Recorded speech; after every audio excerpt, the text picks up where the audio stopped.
Maramai, good morning. This is Judith Lay welcoming you to Manx Radio and to the podcast of this week's edition of At Your Service. Manx Radio. Today, inspired, I think, by the lovely sunny weather we've enjoyed over these last days, I thought we'd climb a mountain. The good news is that you can do it wherever you are and whatever your level of fitness, and we have an experienced guide to lead us. But be warned, our mountain guide might have a few challenging thoughts to share with us on the climb. And Ruth Rice is back with another suggestion for making the most of Lent, these weeks of preparation leading to the great celebration of Easter. There's notice board news as usual and music too. Speaking of which, let's start with a hymn that links us to a great celebration. March the 17th was the feast of St. Patrick, so our first choice this morning is the familiar words of the 23rd Psalm, "The Lord is my shepherd," set to a traditional Irish tune, St. Columba, and sung for us now by the Brigham Young University Men's Chorus.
The King of Love my shepherd is, whose goodness faileth never. Words based on the 23rd Psalm, set to the Irish melody St. Columba, and performed there by the Brigham Young University Men's Chorus and Philharmonic Orchestra. The international charity Christian Aid exists to create a world where everyone can live a full life free from poverty. But what's it going to take to achieve that? To help us reflect and work out our own answers, Christian Aid have created a series of podcasts intended to take us on a journey through these weeks of Lent, to Easter and beyond. The series is called Walking Humbly, inspired by a verse from the Old Testament of the Bible, where the prophet Micah says, "He has told you, O mortal, what is good, and what does the Lord require of you, but to do justice, and to love kindness, and to walk humbly with your God." This is a verse that's often quoted by Christian Aid and similar organisations. And for good reason, here we have it in writing what God wants of us. Doing justice and loving kindness are hardwired into the campaigning and generous giving of all those who share that same vision of a world where everyone can live a full life free from poverty. But what about the walking humbly part of that verse from Micah? What does it mean to walk humbly with our God whilst doing justice and loving kindness? That's the question that Christian Aid are exploring in their Walking Humbly series of podcasts, and you can find them on the Christian Aid website, christianaid.org.uk. And I'm extremely grateful to Wendy Lloyd, the Faith Communications Coordinator for Christian Aid, and the production team for their permission to use some of the podcast material on this programme. I hope you'll find it interesting and challenging, and perhaps it will encourage you to go to the website and listen to the rest of the podcast series. So far, the series has looked at the benefits of slowing down and listening so we can reconnect with God's vision for how the world can be, and campaigning as a way of showing our faith in action. But today, we're going to climb a mountain. We're going to do it in the company of two members of Eco Congregation Scotland. We'll find out more about Eco Congregation later in the programme. But right now we're going to meet their full-time chaplain, David Coleman, who will lead us up the mountain. Then their programme coordinator, Judith MacLeod, reads a passage from the Bible about another mountaintop experience. Then David returns to help us reflect on how our relationship with creation could be.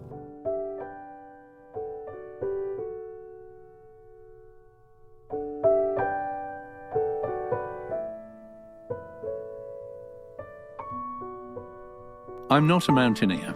I'm an occasional hill walker. But a couple of years ago, the day after the hottest day of the year, I had the chance to climb Sulven. It's the sort of mountain you look at and say to yourself, I'm not going to get up that. But apparently, thousands of people before you have. Anyway, I made my way to the starting point of the walk where there seemed to be some buildings, but no human beings in sight. The mountain was still a lot further than I'd anticipated, but the path wasn't just about getting there. There was a rustle in the undergrowth and a badger crossed the path, disappearing before I could get the camera out of the bag. I had to watch my step as a toad sat right in the middle of a narrow patch. I tried to encourage the toad to shift for their own safety, though there were no other walkers in sight. Deer looked up on a nearby hill and then carried on grazing. I gave thanks that they didn't think me a threat. And as I drew closer, because I was seeing it from a different angle, the mountain changed shape. Looking up, the twin summits of Sulven were now covered with cloud, albeit moving around quite fast. Maybe it would clear by the time I got up there. If yesterday had been the sunniest day of the summer, this might be the wettest, at least way up there. Out of nowhere, another walker appeared. He was following an ancient path across country, so he said, heading in the direction I had come. He didn't tell me more than that, though, and strode purposefully on. That was the only human I saw that day, surrounded by life. I found a path uphill, which by now was more like a waterfall. A great flash of lightning with a near-instant crash of thunder made me jump, and then another, and then another. And by the time I was far enough up to see the way I had come, the rain had come on so hard I had to just stop and sit and let the clouds pass over. All on my own. But no. A strangely patterned frog climbed over my foot, and I saw movement out of the corner of my eye. They must have been there all the time. But I realized I was now surrounded by about 30 deer, moving freely, walking confidently, not just on the paths I was clinging to. They knew I was there. And maybe in their own way, they were laughing. I didn't get to the top that day. The final summit, well, Sullivan gives you a choice of two, actually. The final summit was just too wet and slippy. But the view as I came over the ridge took my breath away, with the jagged outline of Stack Polly and all the surrounding landscape, with no other people in sight, but full of the life with whom we share this planet. And that, and the walk itself, was more than enough.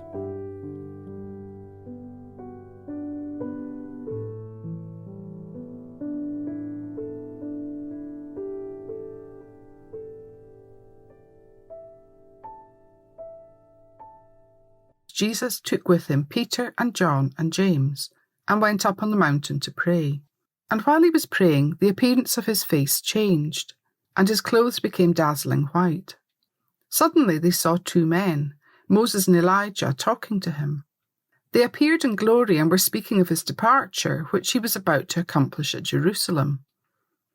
Now Peter and his companions were weighed down with sleep, but since they had stayed awake, they saw his glory and the two men who stood with him. Just as they were leaving him, Peter said to Jesus, "Master, it is good for us to be here. Let us make 3 dwellings, one for you, one for Moses, and one for Elijah," not knowing what he said. While he was saying this, a cloud came and overshadowed them, and they were terrified as they entered the cloud. Then from the cloud came a voice that said, "This is my son, my chosen. Listen to him." When the voice had spoken, Jesus was found alone. And they kept silent, and in those days told no one any of the things they had seen.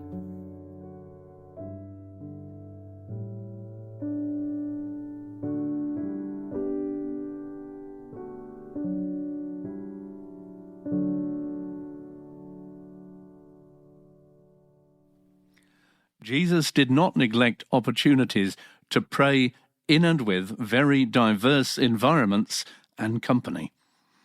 Indeed, in this story, Jesus leads his friends into the extreme environment of the mountain. The theme of walking humbly also makes a lot of sense. Approach the unforgiving immensity of a mountain with anything other than respectful humility, and you will not last long. It's arrogance, as well as ignorance, not reading the signs, that leads to call-outs for the mountain rescue volunteers. And I'm reminded of the story of the Wizard of Oz when Dorothy and her friends are conned into wearing goggles to shield their eyes from a non-existent glare. We choose similarly protective glasses to view Earth as our property, or even as a disposable gift, rather than a living partner, a beloved family member on whom we depend. Looking creation in the face, letting them look back at you, can dazzle and inspire awe. There's glory in each sunrise and set. And some fellow humans, indigenous peoples whose marginalised voices began to be heard in Glasgow at COP, are content to live already in that dazzling glare of constant and conscious relationship with creation. What we seem hell-bent on blinkering ourselves into is far less than we're called to as human beings or as church, bringing good news to every creature. The power word for me in this story is dazzling. There have been a few times up hills when this began to make experiential sense. Clouds, wind, rain, and even whiteout. But whatever the mountain those 4 friends climbed, you and I will hear the tale and process it and be moved by it very differently when we bring it together with our own concrete experiences of hills and mountains. Now, I have no interest in explaining this story away, or making arrogant claims that this is exactly what happened or how, but what I can do is encourage us to experience it rather than just hear or read it. So I'd like to suggest that the men on the mountain became, for Peter, James and John, Elijah and Moses. And therefore, who is it that we might need to see when we are dazzled and overloaded by what we've heard about climate, extinction, the oceans and more? Last year, I squinted through the glory and saw perhaps Greta Thunberg and David Attenborough, prophets young and old. The prophetic voice of our day indeed says, "I want you to panic." The disregard of vision invites the perishing of the planet. Or maybe, more dazzling still, we look over and see, talking with Christ about what it might take to heal the world, ourselves, who have a part to play. What if it was myself I saw there? What if it was yourself that you saw? Then we'll hear that voice, which commands, or is it implores, disciples like us to take some notice. As the clouds dance around the mountain, concealing, revealing, which as climate does change are loving us with warnings, like the warnings that make up so much of the teachings of Jesus, what is it that we need to take notice of? And then we'll remember that Jesus spoke also to trees and seas, to life and death. His conversation was with those whose voices, both human and non-human, we ignore and disregard at our peril. Those voices whom both through science and the delightful experience of the life of the world we welcome, respect, honour, acknowledge, partner with, and maybe even obey.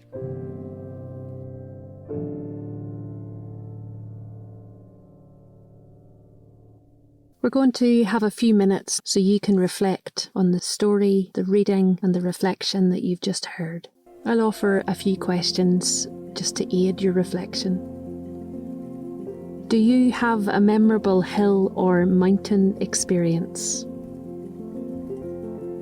How can we cultivate a constant and conscious relationship with creation? Who do you need to see when you feel dazzled and overwhelmed by climate chaos and other world events?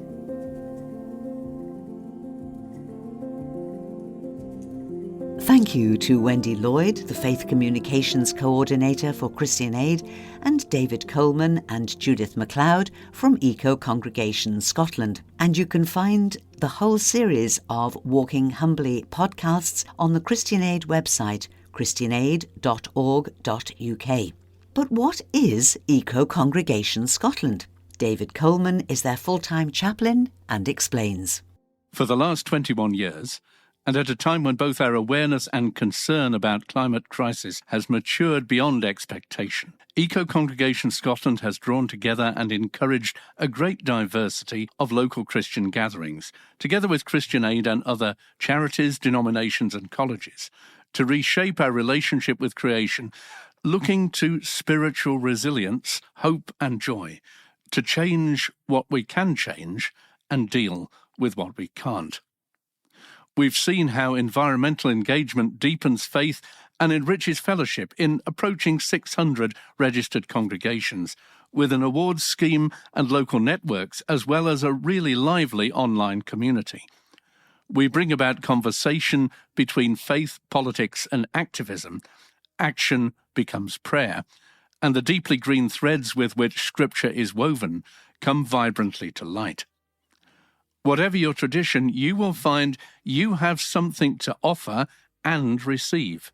Following Christ makes all the more sense in our awareness of threat and the continuing structures of injustice and addiction to miserable and wasteful lifestyles. And there's joy in the struggle, alongside other faith groups, in covenant partnership with fellow creatures, and our beloved earth, whom God, in Christ, so loves. That we may do justly, forever love mercy, together walk humbly with you. That we may do justly, forever love mercy, together walk humbly with you. Restore us, change us, Lord, lead us on. Restore us, change us, Lord, lead us on.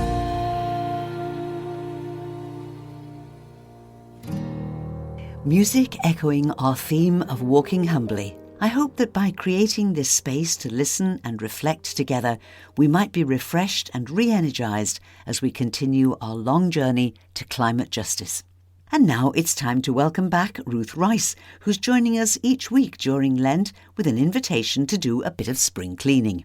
Following the breakdown of her own mental health some 12 years ago, Manx-born Ruth Rice founded Renew Wellbeing, a charity that runs simple cafe-style spaces where basically it's okay to not be okay, where mental well-being is the top priority. And whilst anyone is welcome at Renew without pressure or judgment, Ruth's own deep faith puts God at the centre of all she does.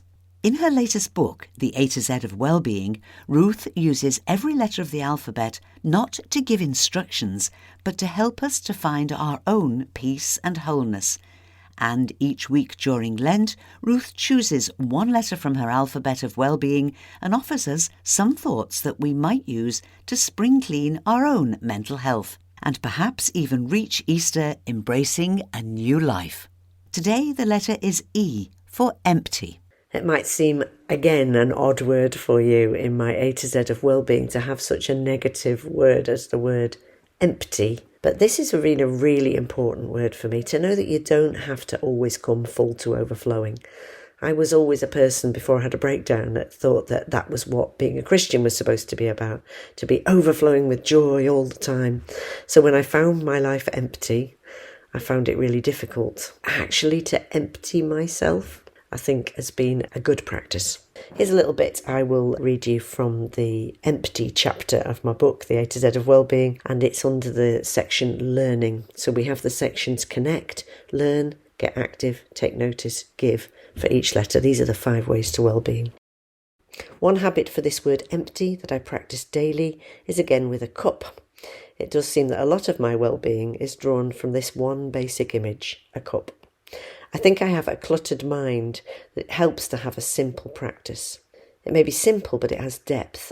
So I take my cup, I drink my drink, then I sit still and I hold the now empty cup in both hands. The symbolism is of the cup of my life and the hands are God's. But the emptiness, looking into the now empty cup and accepting the emptiness, is also part of my meditation practice. If I have a busy day, I take a bigger cup, so I have to sit still longer to drink. And then I see more emptiness and more need for filling. This habit of accepting emptiness reminds me of darker times when I've had nothing, felt nothing, could do nothing. Instead of running from those memories, I accept them and remember I got through that. The emptiness filled up, and it was only through emptiness that I made space for real peace, real shalom, real well-being. This simple habit means I try not to panic when I feel I have nothing, when I can't handle something. I try just to recognise and name it. Then I ask God to fill me with his love and compassion. This is a morning practice, but it can be repeated at any time of the day. If you would attach your inner practice to an outer activity or object, you can see or use them frequently. Then you will be reminded often to acknowledge your own need. The other practice I have is called palms down, palms up. I have a cluttered thought life, worried in a mess. So I sit with hands facing upwards and imagine all these people and thoughts in my hands. And then when I'm ready, I turn my hands over and imagine the things I carry being placed into God's bigger hands. I don't drop them, they're important. I hand them over. Then I turn my now empty hands back over and receive peace. This can take a few turns, even with one thought or person I'm worrying about. You don't have to do the hands thing, you can just picture it, but I do think involving your body can help you engage with your mind. It helps me anyway. You might have your own habits. The important thing for me is not to be afraid of emptiness. A word here about this practice: I don't ever empty my mind in meditation as some practices would have you do. Personally, I feel safer replacing what is cluttering my mind with a true and good thought. What experience have you had of feeling empty? What do you turn to fill yourself up? Because we can fill ourselves up, can't we, on things that aren't very satisfying. How does it make you feel to go empty-handed into a situation? And then this is the prayer. And it's based on some stories in the Gospels where people came to Jesus for healing. The woman pressed through the crowd for healing. Fear or no fear, I choose to believe. Trembling and hiding and reaching through the crowd, not daring draw attention to my shame. or publicly announcing you're the only one I need and pleading for your help. I come again, daring to believe. I reach out to touch the space where I'm sure you must be waiting just for me. I bring my empty heart, throwing caution at your feet. There are moments when I simply have to be here, fully present, fully broken, fully empty, believing in the message of the cross, where not seeing is believing, but believing leads to seeing. I bring you all my weariness and loss, and fear or no fear, faith or no faith. You reach out and fill my empty space with Holy Spirit breath and joy that conquers death.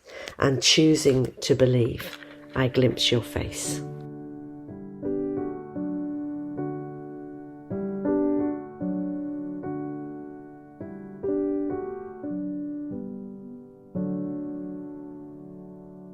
Ruth will be back next week with another letter from her alphabet of well-being. And if you'd like to follow Ruth's daily short videos, you'll find them at ruthricebooks.online.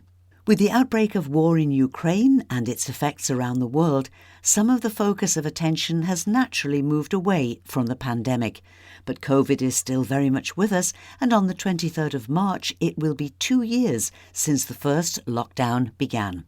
During that time, lives have been turned upside down. People have been devastated through illness, death, long COVID, financial uncertainty and fear of the future. So, in association with Marie Curie UK, the 23rd of March has been named as a National Day of Reflection, remembering those lost during the pandemic. So this Wednesday, the Cathedral in Peel will be open from 8 a.m. to 7 p.m. Cathedral Curate Reverend Ruth Walker says, "We aim to offer a quiet space for personal prayer throughout the day, but we also have 3 short services, all dedicated to those who died due to COVID. At 9:30 on Wednesday morning there'll be Holy Communion, at 12 noon there'll be midday prayers, and on Wednesday evening at 5:30 there'll be a congregational sung evening prayer. Everyone's welcome, but you're also invited just to visit alone, maybe light a candle and pray or reflect. Or perhaps you'd like to visit the cathedral gardens, where you're welcome to pick some flowers and then add them to vases that'll be placed at the various prayer stations around the cathedral in memory of those who have died."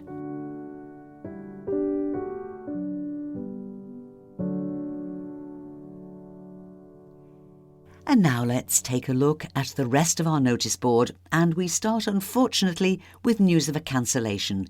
No Mariners service in Union Mills this evening. Hopefully the service in Port St Mary next Sunday will go ahead as planned. If there's any change to that, I'll let you know on next week's notice board. But no Mariners service in Union Mills this evening. Lent lunches are on offer all around the island, and we thank everyone involved in providing the food and everyone who is supporting them. As it's quite a long and detailed list, I'll give you all the information in the 10:15 community calendar on sundown tonight. Or you could take a look on Facebook, search for Isle of Man Lent lunches, and you'll find all the information there. Mothers Union branches around the island will be gathering at the cathedral this Friday afternoon for a special festival service. It's in the cathedral in Peel this Friday the 25th at 2:30. The guest speaker is Mrs June Horton, York Provincial President, and she'll be commissioning our new diocesan president, the Reverend Jeanette Hamer from Kirkmichael. The service is open to everyone. Come along and learn about Mothers Union and share in a time of fellowship and chat over refreshments afterwards. And that's all that we have time for now, but I'll be back later, so do please join me if you can tonight at 9 o'clock for Sundown, a rich mix of easy listening music to round off your weekend. And do please email me if you've got items for the notice board. My address is judithlay@manxradio.com. So till whenever we meet again, this is Judith saying thank you for listening, and I wish you and those you love a blessed and peaceful week and a very good morning.